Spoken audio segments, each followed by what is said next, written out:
Hey guys, sorry about that major snafu. Um, I didn't realize that my phone had shut itself off due to the immense file size. It was almost 10 gigs, which is insane for a 28-minute video. Um, and I looked back at the video and realized I'd really only gotten to the basics. Had only really gotten to the highlights or the reflective light. I greatly apologize for that. I have switched the video quality to be just high def versus full high def, which saves some quality. It compresses it a little bit. For those of you wishing to have seen the entire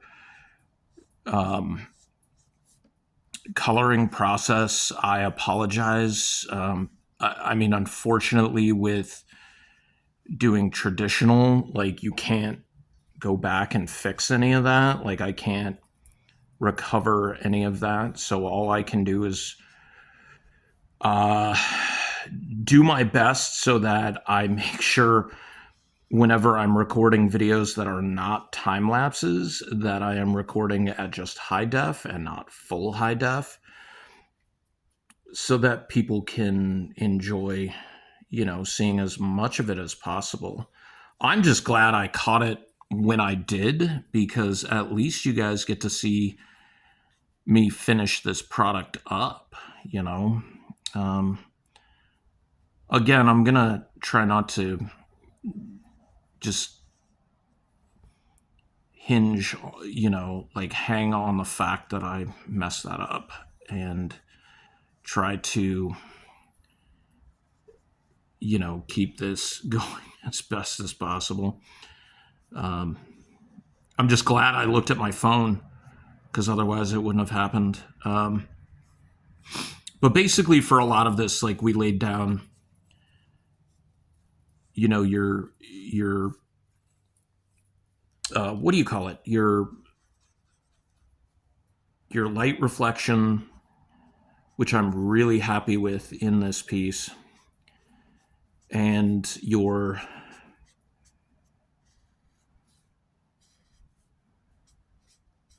bass tones and everything. Some of these don't seem to be taking as well as I had hoped, so we're gonna throw in a little bit more to get that 2D pop.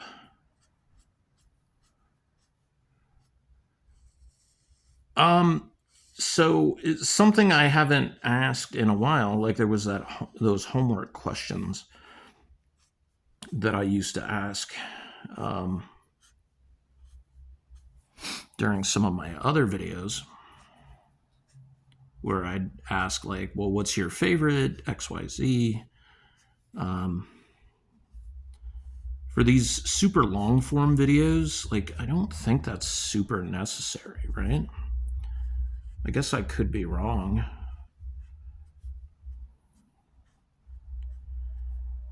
Maybe I should just talk about the materials I use. So honestly, I'm really glad to have these turtle blanks that I got from Clan McDonald, who not just sell comics, but they're a facilitator. So like if you need something signed at a convention and you're not going to be there, or you're wanting it graded and verified and stuff like that. I'm not a big fan of facilitators now that I've realized how I can just do it myself.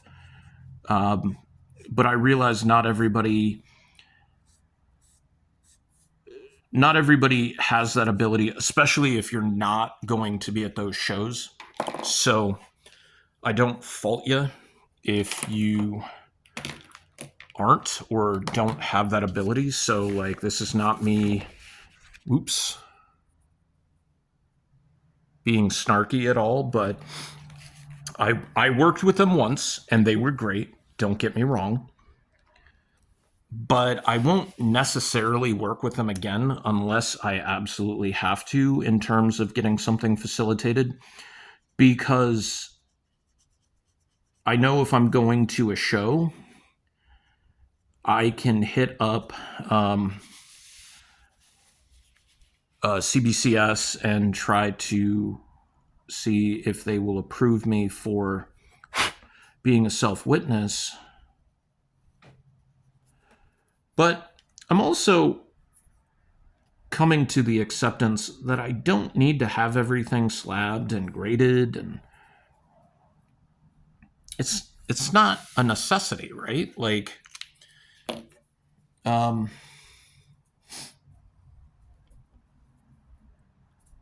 what you doing?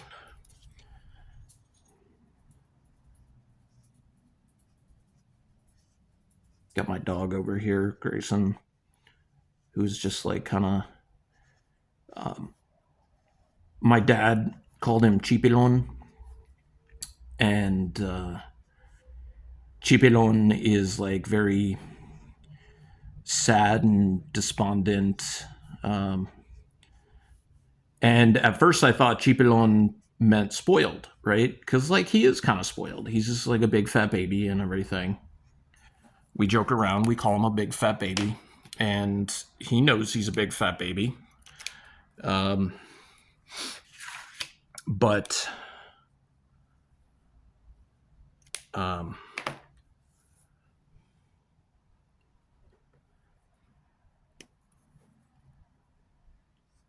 but then like I actually looked it up, and chipilon, meaning despondent or sad or whatever. Um, I was just like, oh my god, that's even more fitting because yeah, he almost always has this look, this expression about him where like he is so sad looking. Like it's interesting because like he I feel like he has this amazing life here, with me and with his various brothers and sisters, and he's got a grandma who loves him and a grandpa Fred who loves him and a grandpa who loves him and multiple friends of mine who will come over and see him and pet him and play with him a little bit and stuff like that, but he's still like so maudlin about it. it's uh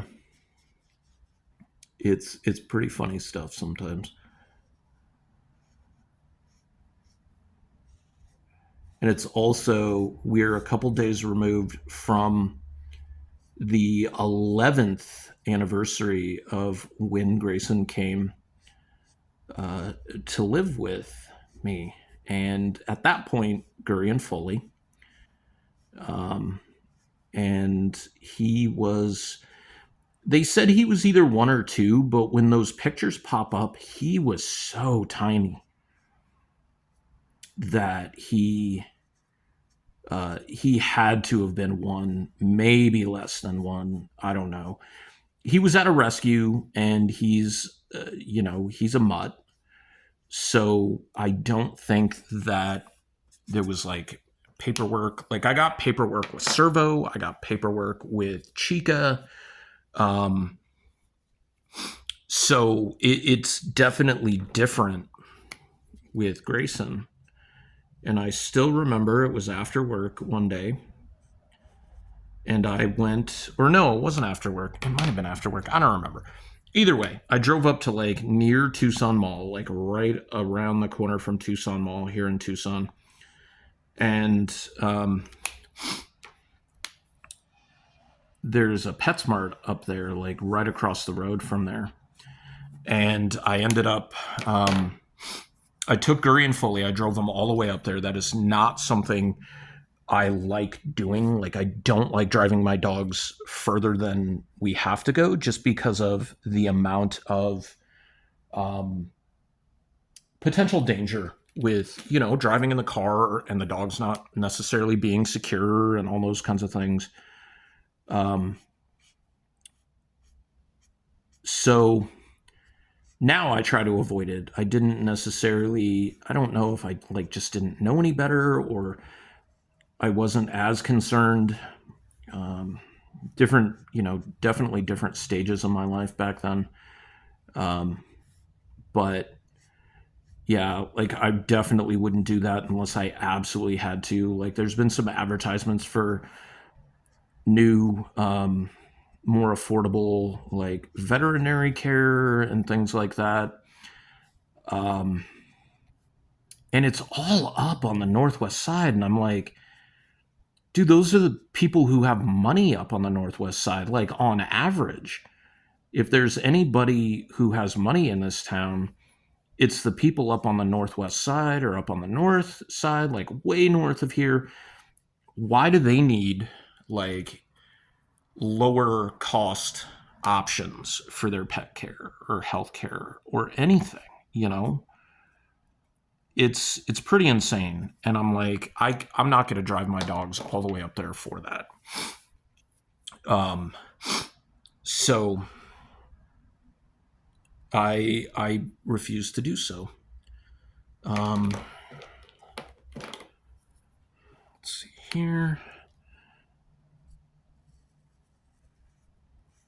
But yeah, when we went up there the first time or that time to get Grayson, like I remember it being like a super duper windy day.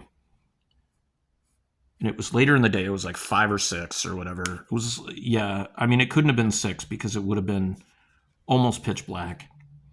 But it was getting dark. It was windy. It was looking like it was going to storm. And I had to drive all the way home.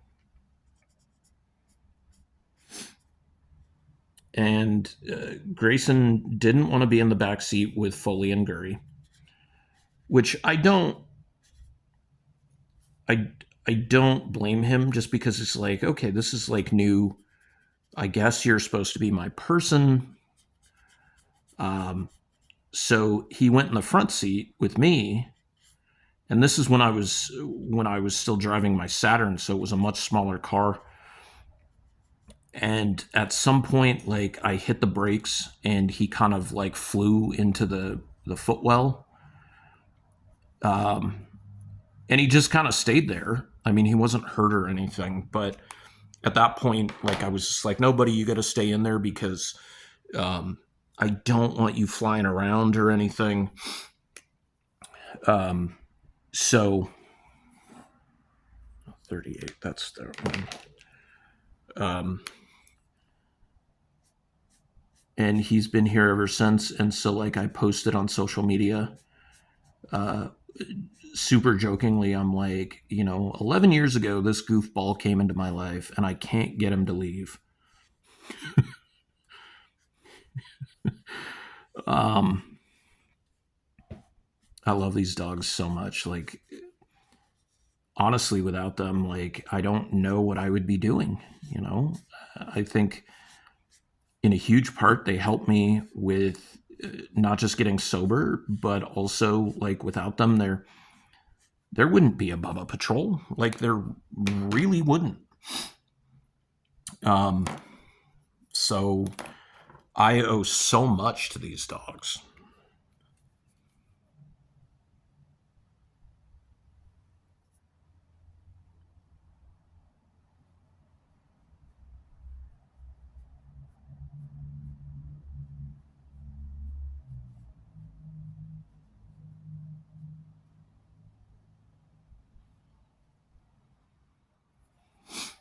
I hate that got fuzzy right there.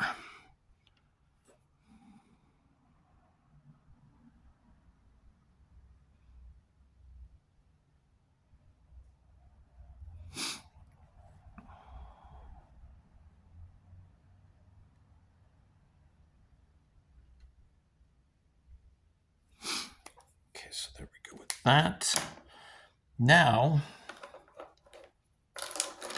so you missed a good chunk of um,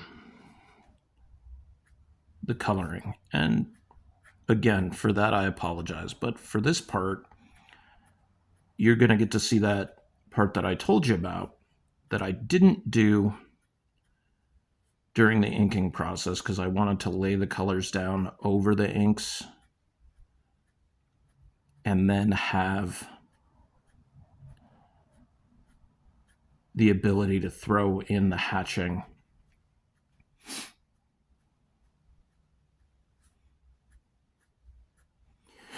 There's a couple of really great books on inking. I think one is called The Art of Comic Book Inking. And it shows you, like, it has a couple of different inkers in the book, and they show you multiple ways to ink the same piece, right? So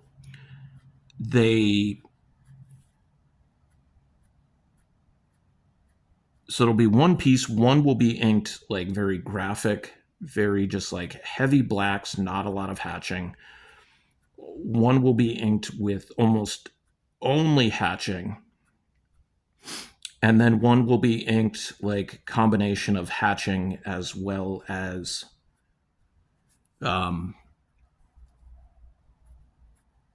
graphic blacks. And then, like I said, like with inking, it's so crazy how much it can make or break a piece and make or break the look of a book itself.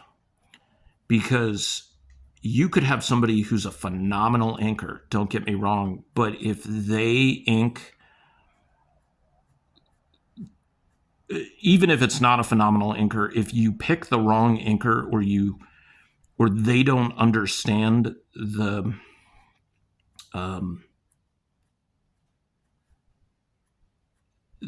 mood of the book. So like if it's the Bubba Patrol, of course you're like, well, we're not going to do like super heavy blacks and we're not going to do a ton of hatching because it's more of a 2D animated style. Like it's very light and it's very more fun than anything else. So you need to have that ink style. It's very external line based, right? It's not a lot of hatching on things. You let the colors really do a lot of the talking. So it's more of an outline than anything. But then you get into something more like the new project that I'm working on, Welcome to Pleasant Falls, and you're going to get into these more big graphic blacks, and you're going to get into things like a lot of hatching as well, but it's almost all grayscale, right? Like it's not going to rely heavily on colors saving it, so that inking is going to be integral to the finished product.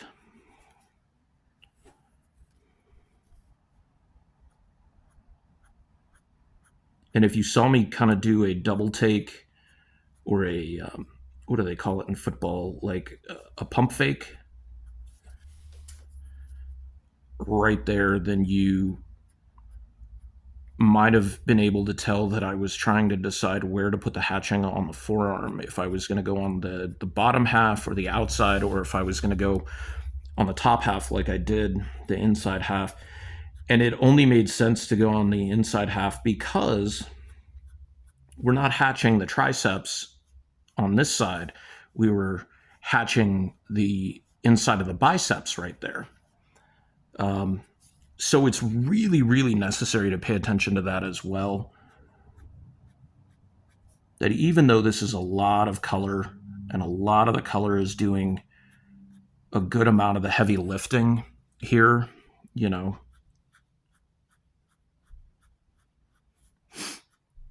you can still have pieces that are going to be successful. And kind of the nice thing about doing the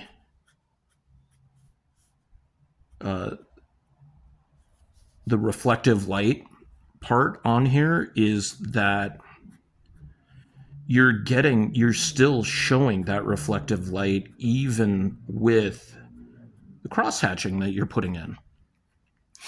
I believe this would just be referred to as hatching, though, not cross hatching, because cross hatching implies that you're crossing it for even more depth.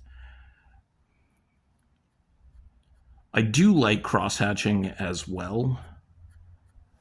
It just depends on the mood of the project, and as much as the turtles themselves are a pretty dark story and product, like they're not, especially with the animated designs, they're not super duper dark. I mean, obviously, they changed the foot soldiers to robots, so you could have them beating the crap out of them, and it wouldn't really matter to like advertisers, and it wouldn't really matter to the networks and stuff like that. But you didn't see a lot of like interaction, like physical interaction that resulted in super like damage being done to the foot soldiers because they were robots, right? They'd get knocked around or whatever. I'm gonna add a little thing here, a little nice touch, or I think it's gonna be a nice touch. So you can decide later if it actually is a nice touch or not. But I'm gonna do it as the very last thing that I do, because I'm gonna put some popped highlights in there as well.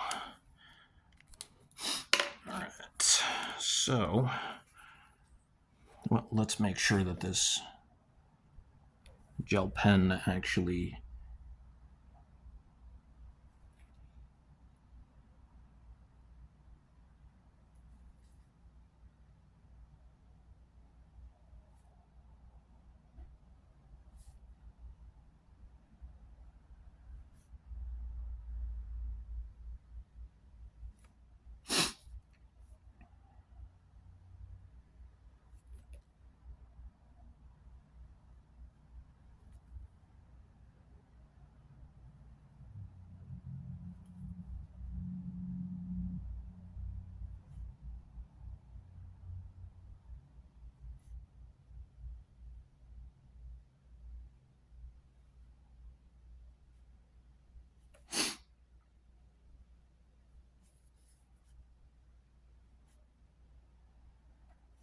thinking of making some new t-shirt designs as well. Just in, I wouldn't say in light of, but more because of everything that's currently going on in this country. I was thinking of making some interesting, I should say, designs that probably would not make certain people very happy. And if you know me, you know the types of people that I don't want to make happy in this world right now. But there's a couple of inspirational quotes that I would love to kind of borrow from and turn into kind of my own thing for this and put them on my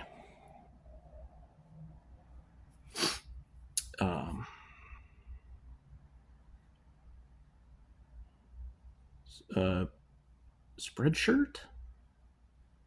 Is that what it is? Either way, I'll be putting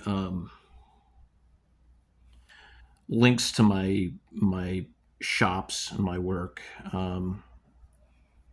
So if you're wanting to, like if you enjoy this work and you enjoy what I'm doing and you want to support me, which I don't always say in all my videos,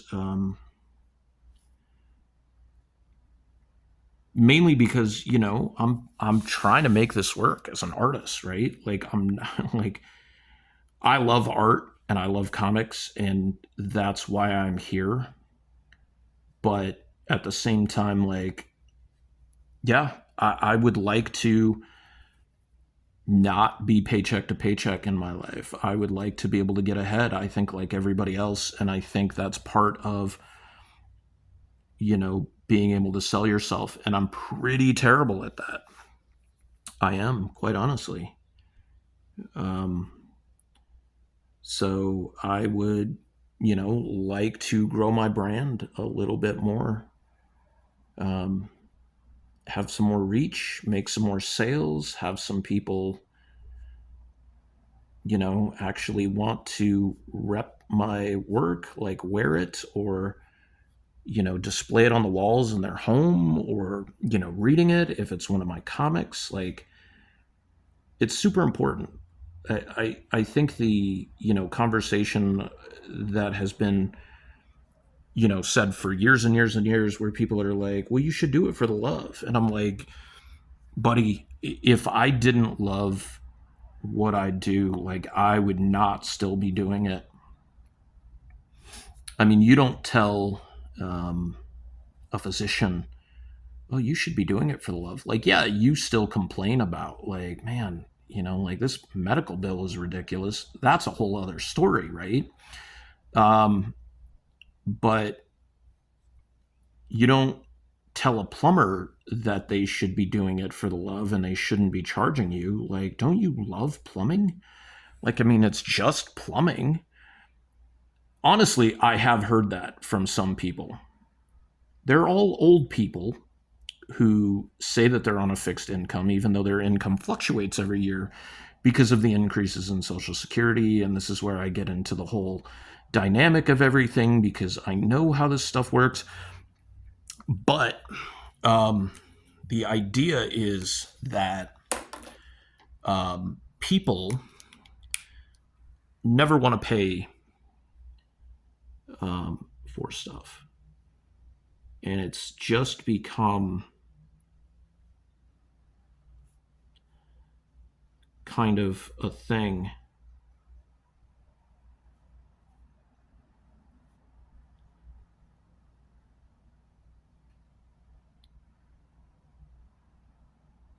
For people to do so.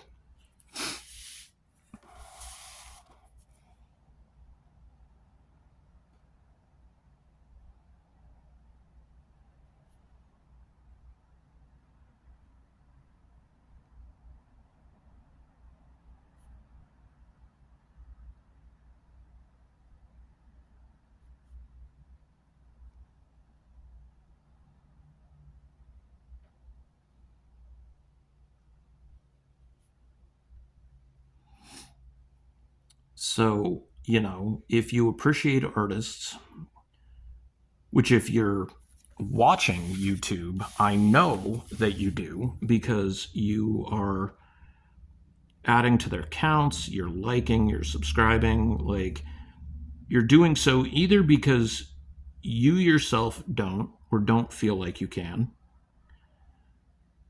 or it's just not your thing, but everybody consumes media, everybody consumes art in one way or another. And there you go. That'll be a little bit more than some people get.